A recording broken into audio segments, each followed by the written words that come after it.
தென்பெண்ணை ஆற்றிலிருந்து கால்வாய் மூலம் பாலாற்றிற்கு தண்ணீர் கொண்டுவர நடவடிக்கை எடுக்கப்படும் என்று நீர்வளத்துறை அமைச்சர் துரைமுருகன் தெரிவித்துள்ளார். வேலூர் மாவட்டம் அணைக்கட்டு அடுத்த இறைவன்காடு கிராமத்தின் வழியாக செல்லும் பாலாற்றில் படுகை அணை அமைக்கும் பணிக்கு அமைச்சர் துரைமுருகன் அடிக்கல் நாட்டினார். இந்நிகழ்ச்சியில் பேசிய அவர், பாலாற்றில் தடுப்பணை கட்டுவது போல் திருநெல்வேலி மாவட்டம் தாமிரபரணி ஆற்றிலும் தடுப்பணைகள் கட்டப்பட்டு வருவதாக குறிப்பிட்டார். தென்பெண்ணை ஆற்றில் மழை வெள்ளத்தால் ஏற்படும் மிகுதியான தண்ணீரை சாத்தனூர் அணையிலிருந்து காக்கங்கரை ஏரி வழியாக பாலாற்றிற்கு திருப்பும் நடவடிக்கை இன்னும் 2 ஆண்டுகளில் மேற்கொள்ளப்படும் என்று அமைச்சர் துரைமுருகன் தெரிவித்தார்.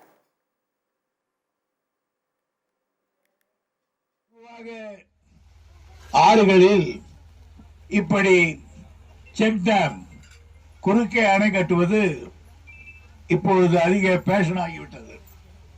காரணம், மழை காலங்களில் சில நேரங்களில் பீரிட்டு வருகிற வெள்ளம் வேகமாக ஓடி அதனுடைய எல்லையை தொட்டு கடலுக்கு வீணாகி விடுகிறது. எனவே அவற்றையெல்லாம் ஆங்காங்கே செக் டேமில் கட்டினால் நீர் தேங்கி இருக்கும், ஆண்டு கணக்கிலே தேங்கி இருக்கும். நான் தான் முதலாக தலைவர் கலைஞர் இருக்கிற பொழுது காவேரி குறுக்கே ஒரு அணையை கட்டினோம்.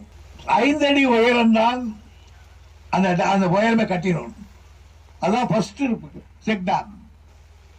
ஆனால் தண்ணீர் கிட்டத்தட்ட 1 மைல் தூரத்துக்கு நின்றது. அந்த பகுதி மிக வறட்சியான பகுதி.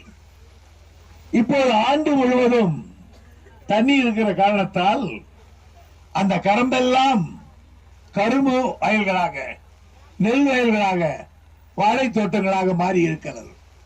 காரணம், கிணற்றிலே தண்ணீர் வந்து விடுகிறது. அவ்வளவு தூரம் ஏன் போக வேண்டும்?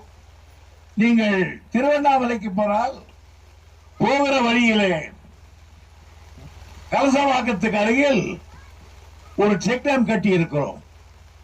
அங்கே நீங்கள் பார்த்தால் கடல் போல், ஏரி போல் ஒரு பெரிய தண்ணீர் தேக்கம் இருக்கிறது. அதனுடைய விளைவு குடிநீர் பிரச்சனை தீர்ந்து போயிட்டது, விவசாயத்துக்கு தண்ணீர் கிடைத்து விட்டது.